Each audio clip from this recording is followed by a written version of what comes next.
آپ صلی اللہ علیہ وآلہ وسلم تمام انسانوں سے زیادہ سخی دل، تمام انسانوں سے زیادہ سچی زبان والے، تمام انسانوں سے زیادہ نرم ہو اور خاندان کے لحاظ سے سب انسانوں سے زیادہ معزز تھے۔ اپنے خیالوں کی حفاظت کرو کیونکہ یہ تمہارے الفاظ بن جاتے ہیں۔ اپنے الفاظ کی حفاظت کرو کیونکہ یہ تمہارے اعمال بن جاتے ہیں۔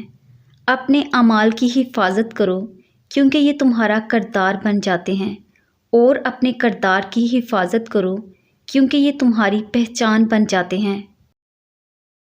نرم لوگ بیوقوف نہیں ہوتے، وہ جانتے ہیں کہ لوگ ان کے ساتھ کیا کھیل کھیل رہے ہیں، لیکن پھر بھی وہ نظر انداز کرتے ہیں کیونکہ ان کے پاس ایک خوبصورت دل ہوتا ہے۔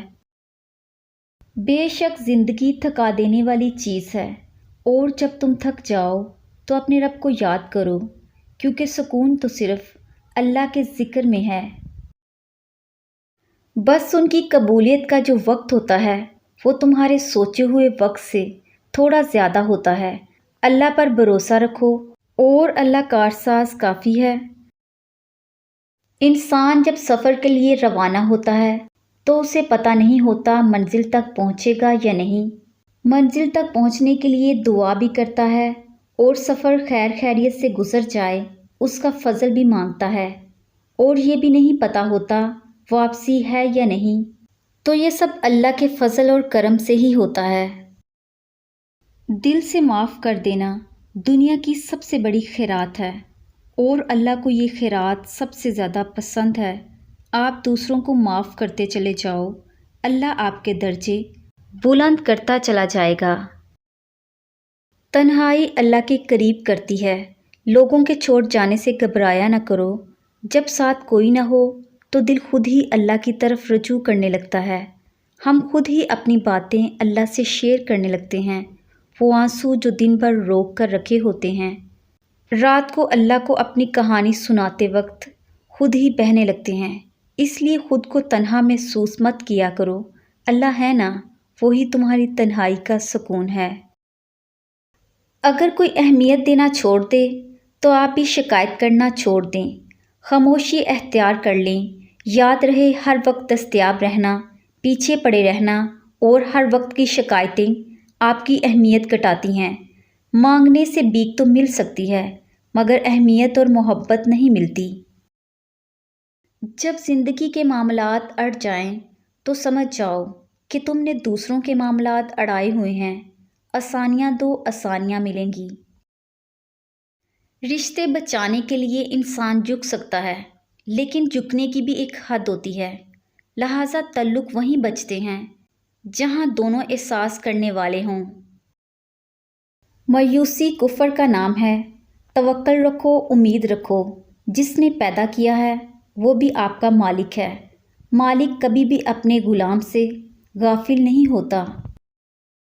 اللہ تو ہمیں سب کچھ آسانی سے دے سکتا ہے، پھر وہ توڑتا کیوں ہے ہمیں؟ کیونکہ ہم جب تک ٹوٹتے نہیں ہیں تب تک اللہ سے جڑتے نہیں ہیں۔ زندگی ہمیشہ ایک سا رنگ نہیں رکھتی، کبھی یہ اتنی مہربان ہو جاتی ہے کہ یوں لگتا ہے کائنات میں کوئی غم نہیں، اور کبھی یہ یوں رخ بدل لیتی ہے جیسے مسکراہٹ کبھی زندگی کا حصہ ہی نہ رہی ہو۔ کبھی منا لیا کبھی مان گئے، زندگی میں یہی بات ہے جو رشتوں کو جوڑے رکھتی ہے۔ ضد اور انا اچھی چیز نہیں جو رشتوں سے چاہت کو ختم کر دیتی ہے۔ انسان کی سب سے بڑی کامیابی خود کو خود کی ذات تک محدود رکھنا ہے۔ خود کو کسی بھی چیز کا اتنا عادی مت بنائیں کہ اس کے بغیر گزارا ممکن نہ ہو۔ جو غلطی کر نہیں سکتا وہ فرشتہ ہے، جو غلطی کر کے اس پر ڈٹ جائے وہ شیطان ہے، اور جو غلطی کے بعد توبہ کر لے وہ انسان ہے۔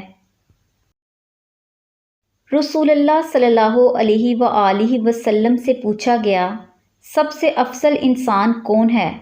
آپ صلی اللہ علیہ وآلہ وسلم نے فرمایا، ہر وہ شخص جو دل کا صاف اور زبان کا سچا ہو۔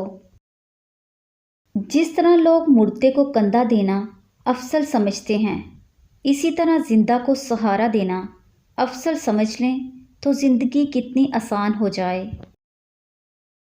اگر موت کی رفتار کو دیکھ لیتے تو زندگی کی ضرورتوں سے نفرت کرنے لگتے اور انہیں پورا کرنے میں کبھی مصروف نہ ہوتے۔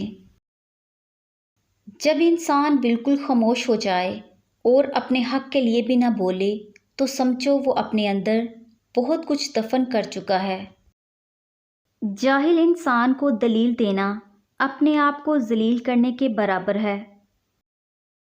جھانکنے کی بہترین جگہ اپنا گریبان اور رہنے کی صحیح جگہ اپنی اوقات ہے۔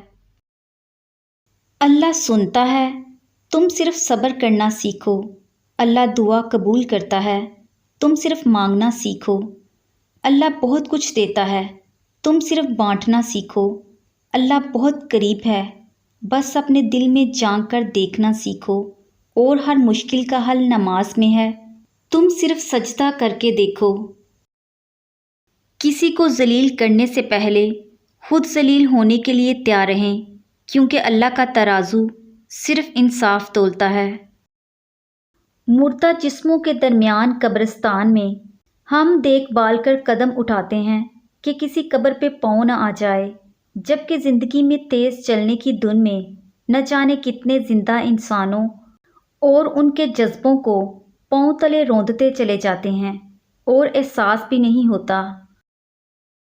ایک مان ہی تو ہوتا ہے جو آپ کو ہر کسی پر نہیں ہوتا، کسی بہت خاص پر ہوتا ہے۔ اگر وہ آپ کا مان توڑ دے تو آپ ایسے ٹوٹتے ہو کہ پھر جڑنا مشکل ہو جاتا ہے۔ کسی کی زندگی میں رہنے کے لیے بھیک نہ مانگا کریں، بات کریں، اپنا دامن صاف رکھیں، پھر بھی نظر انداز ہوں تو خاموشی سے ایک طرف ہو جائیں۔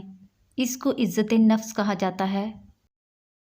جب کوئی انسان ناراضگی دور کرنے کے لیے پہل کرتا ہے تو اس کا ہرگز یہ مطلب نہیں کہ وہ غلط تھا، بلکہ اس کا مطلب یہ ہے کہ اسے انا سے زیادہ رشتے عزیز ہیں۔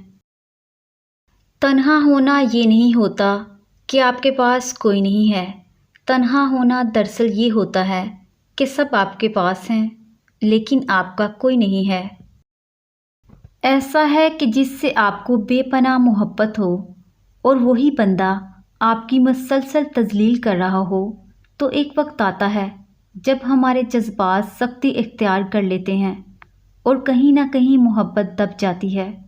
پھر آپ کو اس کی دی ہوئی تکلیف اور سکھ محسوس نہیں ہوتا، سب بے معنی لگتا ہے، اس سے نفرت تو نہیں ہوتی پر محبت خاموش ضرور ہو جاتی ہے اور پھر اسے کھونے کا ڈر بھی ختم ہو جاتا ہے۔ عورت کے آنسو اس کی تکلیف میں اتنے نہیں نکلتے جتنے اسے وہ الفاظ رلاتے ہیں جس میں اس کی توہین کی گئی ہو۔ جو مرد بار بار عورت کو دھوپ میں لا کھڑا کرے وہ کبھی اس کی چھاؤں نہیں بن سکتا۔